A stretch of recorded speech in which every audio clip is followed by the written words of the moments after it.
What's the story, Morning Glory? What's the word? Hummingbird. Thank you so much for clicking on my channel and for joining me for this review of Seeking Sister Wife, Season 4, Episode 8. Now, this season is moving kind of slow for me. The last season of Seeking Sister Wife, I felt like a lot was happening. You know, wives were moving in, families were trying to adjust to one another. And we are already on episode 8, and not a single new wife has moved in. We are stretching out issues. Like, for example, in the Foley family, how many episodes does it take for this family dinner, for us to get through this family dinner between Brenda and Steve and his two kids? I feel like this is the third episode of us dealing with Steve and breaking the news to his two kids and how his children responded to him wanting to add yet another woman into his life. I'm just like, when are we going to start picking up the pace? When are people going to start moving in? Like, for real. Anyways, so let's start off with the Foley family. We are on the day where everybody is going to be heading out. I guess they had rented an Airbnb, so Steve and Brenda are going to be, going to their home, and the kids are going to be going to their home.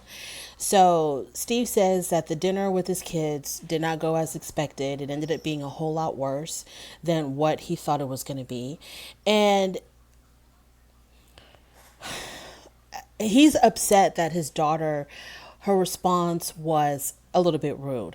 I guess he could understand his daughter having concerns about him wanting to add another girlfriend or another wife into the mix, but he just wishes that she wasn't so rude about it. And, with him, yeah, she could have been a little bit, but how are you respectful? How can a child, a teenager at that, be respectful in a situation that is so out of the ordinary, where you had a mother and a father living together, raising you and your brother. Then your mother and your father added a second wife into the mix. And so you had to adjust to that. And then all of a sudden, I don't know how many years after, your mom and dad separate, and your dad goes off with the second wife. And I'm pretty sure that it can really do something to someone, to see that happen, to see your parents together, then they add someone, and then your dad runs off with the woman that was added into the family. And now your dad is talking about adding yet another woman, and who's to say that he's not going to run off with that woman and leave the second stepmom that you are kind of sort of used to? You know what I mean? So I know that they have an issue with Brenda.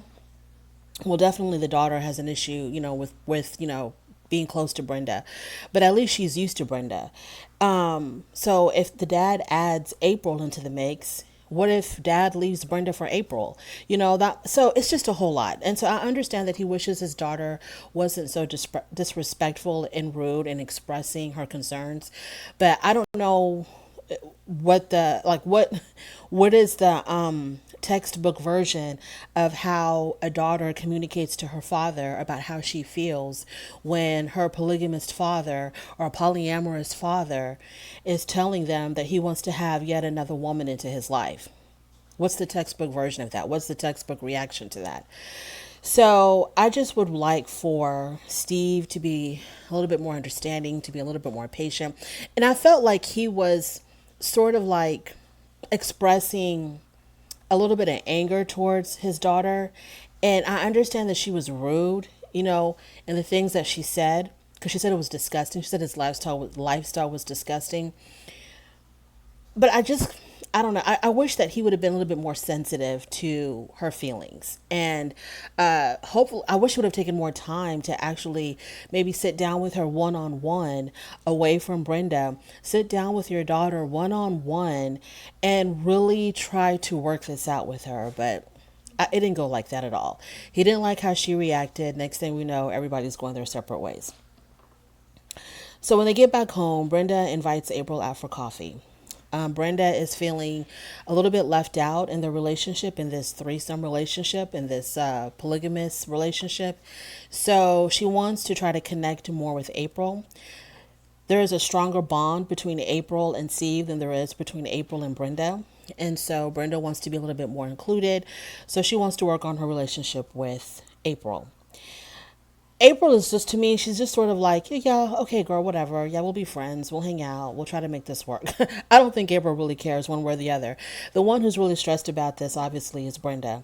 April says in her little confessional that her goal is to develop a stronger friendship with Brenda, and hopefully that friendship can turn into more like a sisterhood.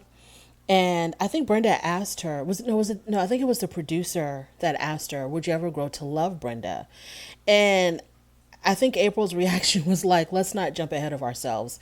Let's just try to work on this friendship, and hopefully, we'll become more closer, be more like sisters. And she says that ultimately the goal is for all of them to really care for one another. So, what more can you ask? I thought that was a very mature answer coming from a 21-year-old. The main focus for April is to work something out with. She's in this relationship for Steve. She's in this relationship to connect with Steve. So, obviously, a lot of her time and attention is going to be given to Steve. And I think that what Brenda should do, instead of, if I was Brenda and I'm around, Brenda's age, I'm not begging anybody for friendship. And I'm not begging anybody for their time and attention. It is what it is. Either things are going to happen organically and we're going to develop a friendship, or we're not.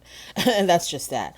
I'm not going to go out of my way to sit there and tell you I'm feeling left out. I would never tell another woman, if I was in a situation like this, hey, I'm feeling really left out. I'm feeling kind of jealous that you and him are so much closer, and you barely give me the There is no way I would ever, those words would ever come out of my mouth.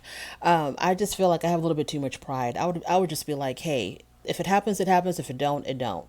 That's how I would act. That's how I would be. And I would tell my husband, look, me and her, it's like oil and water. We're not getting along. I'm not preventing it. The door is open, but she's not taking advantage of it. So this isn't going to work out. That's what I would do. I'm not going to go beg another female, especially someone who's 20 years younger than me. Hey, let's be friends. Be my BFF. Go shopping with me. Go have coffee with me. I'm feeling left out. I'm feeling nope. I ain't that girl. So, well, hopefully this will all work out between Brenda and April. I feel like April in this particular episode, she was a little bit more receptive to Brenda, because in previous episodes, I kind of got the feeling that April could care less. Like, it didn't really matter to her. So in this episode, it was nice to see that she was listening to Brenda. She was open to the idea of them forming a better friendship. And I liked how she explained to Brenda, like, yeah, when we're all with Steve, yes, my attention is mainly on Steve. So yeah, hopefully it's all gonna work out. But I was like, okay, why are things moving so slow this season? Why hasn't April already moved in? Like, I don't understand. I felt like in the previous seasons that some of the couples would meet someone online, and then like within a few days or something, or a few weeks, they'd move back in. There was that one couple that they were talking to that lady in South Africa. They were communicating with her in South Africa. I don't think they were communicating with her that long. And then she moved in with them. Her and her kid moved in with them. I'm like, when are people going to start moving in with one another so that we can get the ball rolling, so we can see some action, anyways. That is my review of Seeking Sister Wife, Season 4, Episode 8. Thank you so much for joining me. On your way out, please do not forget to rate the video. And if you like this content, please subscribe. And I will definitely talk to you later.